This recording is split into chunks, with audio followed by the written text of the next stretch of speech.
Oh, hi all, welcome to Fly Fishing with Kraza again. Today I'm going to cover the topic of tippet.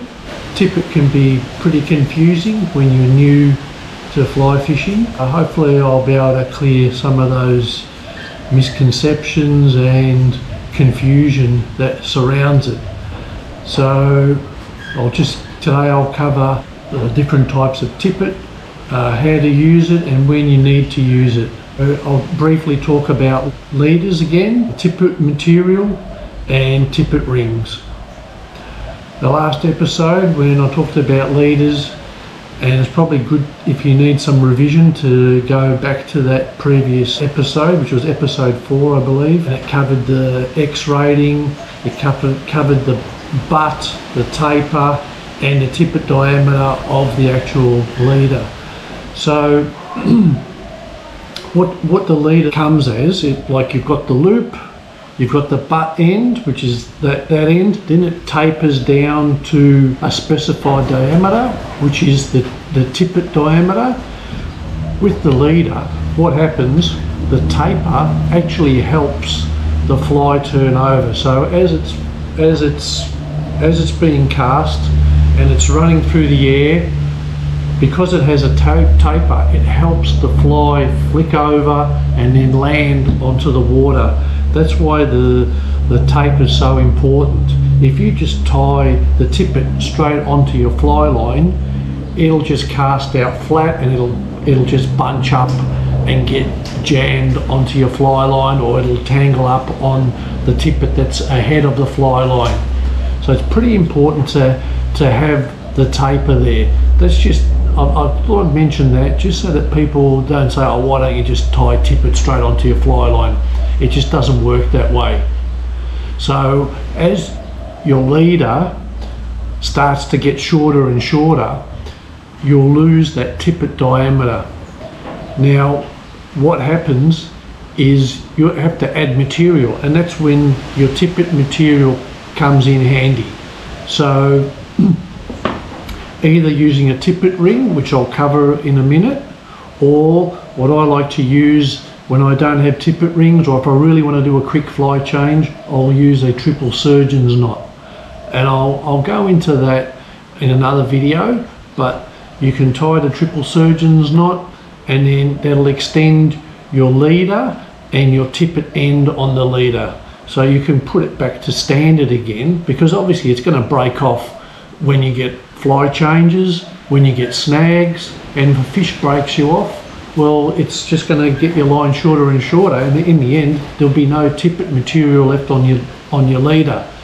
So that's when you add the tippet.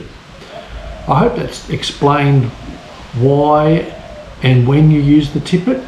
So I'll just go through where you would use the tippet ring and where you would use the triple surgeons. They both do the same thing. The only thing with the tippet ring will stop you from going up further along the leader and then losing more and more leader, because when you retie the tippet to the leader, you have to obviously chop the leader, and obviously gonna lose the leader in the end. I tend to let my leader, well, that's a leader I have, I've got that about 1 meter. I don't go any shorter than 1 meter, because then you start to lose that turnover that the leader provides for the tippet material and for your fly to land on the water. So what I'll do here, I'll just do a bit of a close-up. So there's your leader, you've got your loop on the end, that's your butt. That'll probably be like the same diameter, probably 1 foot or 300 millimeters. And then it goes to a taper, and it tapers down, and so that keeps tapering down. And like this leader has already got really short, and I don't know if you can see that, it's got like a tippet ring on it, and I'll go into that a bit later. And then obviously I've got that tippet ring there because as I've had all the break-offs, I've had to add the tippet material. Yeah, that's why I put the tippet ring there.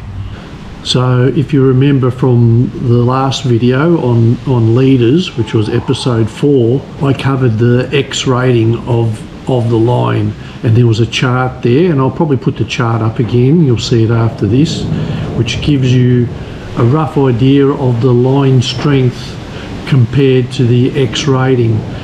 It all depends on the material the manufacturers use that will determine the strength, but the X rating only relates to the diameter of the tippet.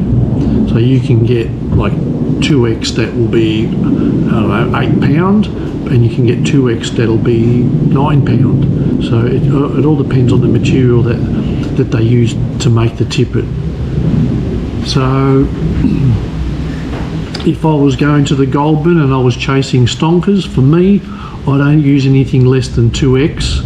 And actually probably all day I'll be using 2X, even on the small ones. You can still catch small ones with the 2X. So I'll just break, like if I've been at the lakes and I'm using say 3 or 4X, I'll just cut my tippet off and I'll just put 2X onto the tippet ring on the end of my leader and go the length I want. I usually run like 2 meters of tippet when I fish the goulburn, and then you've seen how I use the New Zealand style indicator, and I'll be able to slide it up and down the tippet, and it gives me a quick, easy adjustment so that I can go deeper or higher depending on the depth of the water.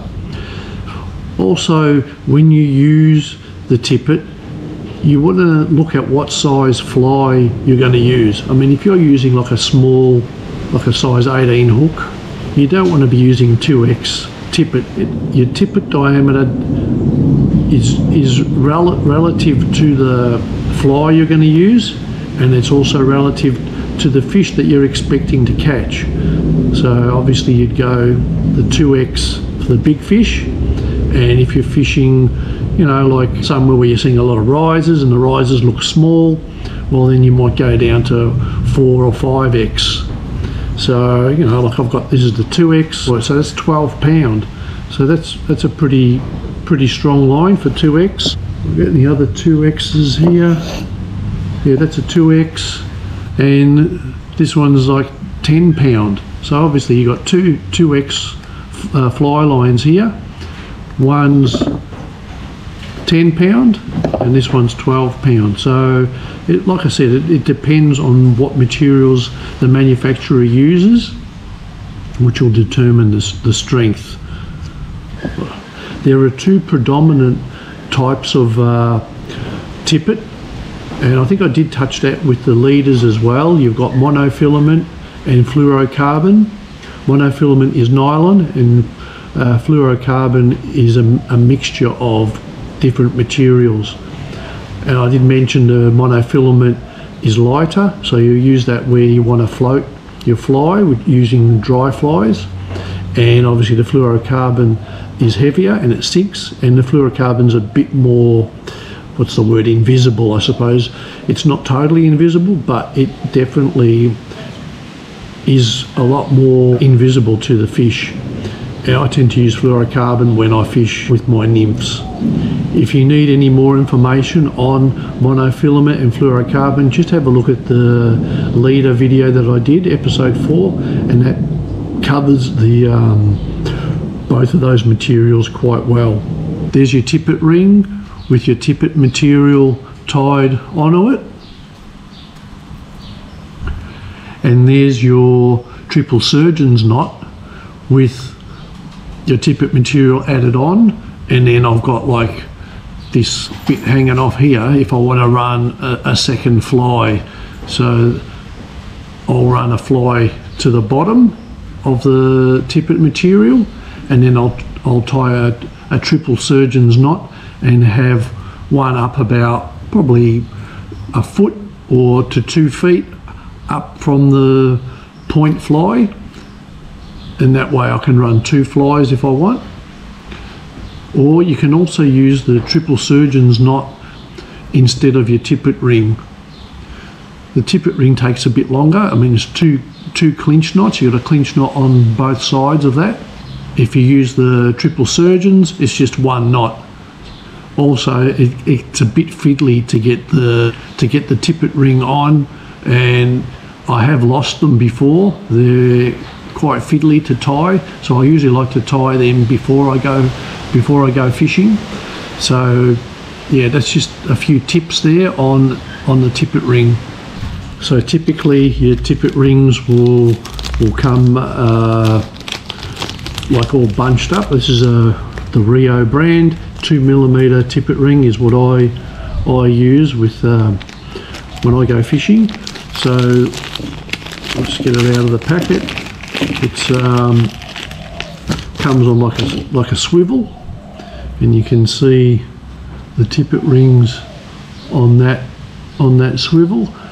What I find the best way to do it is leave it on the swivel, grab your fly line and put it into the tippet ring and tie off your first clinch knot on the actual swivel. That way, once you release the tippet ring, it's not going to fall down and you'll lose it. So yeah, just tie your knot. I mean, just tie a knot, clinch knot. So, yes. 2, 3, 4, 5, 6, and then back through the loop. Bit of saliva and tie it up. And yeah, there you go, that's your clinch knot, and then you just trim off the tag. That's it. And that's it, it's tied to your tippet ring. And then that leader, that line then goes, the tippet ring gets tied onto your leader. And then you've got your tippet material added on. So yeah, that's just how I do it anyway. But it's a good way so that you don't lose your tippet rings, because I have lost them when I've taken them off and then tried to tie it away from this swivel. So yeah, that's just a tip. I thought I'd throw that in. Hope it helps someone. Also, you need to realise that tippet material does not have a taper. It's the same diameter all the way through. So your leader's the only one that has the taper. So when you're adding tippet material, don't tie it directly to your fly line, because it's just not going to work. And like I said, the turnover won't happen. It'll just mess up and you'll get knots. And I'll just show you how I store my tippet. Like, I'll hang this off my vest, and I'll have all my tippet material handy for when I need to use it. So I'll just, let's come off. Just put all my tippet onto there. That's your 2X. So I've got 5X, 4X, there's another 4X, a 3X, and there's my 2X. And it just comes in handy, this thing, and that's it. And then as I need my line, I'll just pull it off, snip it, and I can use it there and then. I don't have to dig into a bag or anything like that. It's hanging off my vest and it's ready to use. So it's just another little tip. There are various types you can get. I mean, this is a fish pond one that I bought in my early days of fly fishing, and it's stood the test of time. It hasn't busted on me yet. So yeah, just another little tip that might help some people.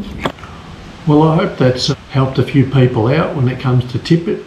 If you've got any other questions, please ask. I'm happy to answer and do the research and find out for you.